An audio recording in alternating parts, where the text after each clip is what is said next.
अस्सलाम वालेकुम। आज मैं आपके साथ शेयर कर रही हूँ मूंग का भजिया की रेसिपी। और ये पकोड़ा बहुत ही टेस्टी बनता है। हमने इसमें मेथी मठ का भी इस्तेमाल किया है, तो ये टेस्टी और हेल्दी दोनों है। ये देखिए 150 ग्राम मैंने ले लिया है मूंग और मठ, जिसे मैंने रात भर भिगो कर रखा हुआ था और सुबह वॉश कर लिया था। मेथी लिया है मैंने 2 टेबलस्पून से 3 टेबलस्पून के करीब हम मेथी का इस्तेमाल करेंगे। एक छोटी सी प्याज बारीक कटी हुई, थोड़ा सा धनिया कटा हुआ और 2 हरी मिर्च बारीक कटी हुई। नमक लेंगे स्वाद अनुसार। 1/4 टीस्पून हल्दी powder, half teaspoon Kashmiri लाल मिर्च powder, 1/4 teaspoon garam masala powder और हाफ टी स्पून मैंने ले लिया है क्रश किया हुआ धनिया। धनिया को मैंने कूट लिया है। ये देखिए धनिया का बहुत ही अच्छा टेस्ट आता है पकोड़ों में, तो इस तरह से आप ज़रूर इस्तेमाल करें। तो अब हम ग्राइंड कर लेंगे मूंग और मठ को। हमें इसे दरदरा ही पीसना है, ज़्यादा फाइन पेस्ट नहीं करना है।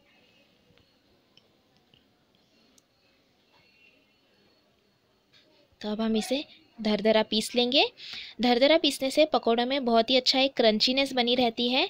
तो ये देखिए मैंने पीस लिया है। अब हम इसमें सभी पाउडर मसाले और हमने क्रश किया हुआ धनिया लिया था उसे ऐड कर देंगे। साथ में हम इसमें ऐड करेंगे कटी हुई हरी मिर्च, कटी हुई प्याज, हरा धनिया और मेथी। मेथी आप अपने हिसाब से कम या ज़्यादा कर सकते हैं। अगर आप ज़्यादा मेथी लेंगे तो हल्के से कड़वे टेस्ट आएगा, तो आप इतनी ही मेथी का इस्तेमाल करें, लगभग 2 से 3 टेबलस्पून के करीब। तो अब हम इसे अच्छे से मिक्स कर लेंगे।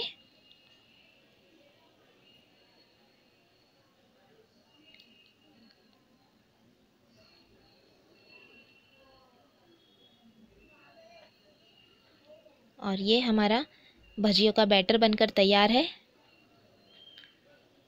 देखिए अच्छे से हमने मिक्स कर लिया है। तो अब हम इसे फ्राई करेंगे। तो फ्राई करने के लिए मैंने एक कढ़ाई गरम करने रखी है, जिसमें मैंने तेल गरम कर लिया है। और तेल अच्छा गरम होने के बाद हम इसे मीडियम फ्लेम पर पकोड़ों को फ्राई कर लेंगे।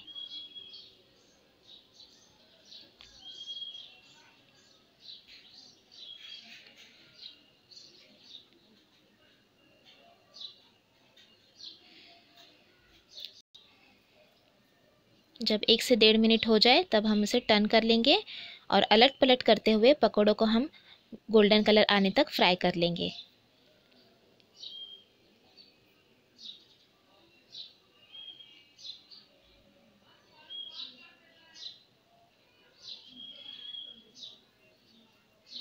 ये देखिए कितना अच्छा कलर आया है और ये कुरकुरे भी बने हैं। तो अब हम इसे एक टिश्यू पेपर या एब्जॉर्बन पेपर पर निकाल लेंगे।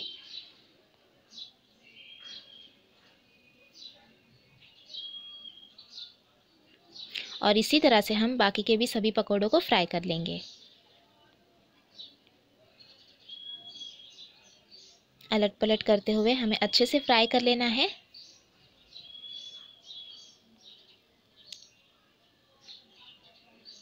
और इसे भी हम प्लेट में निकाल लेंगे।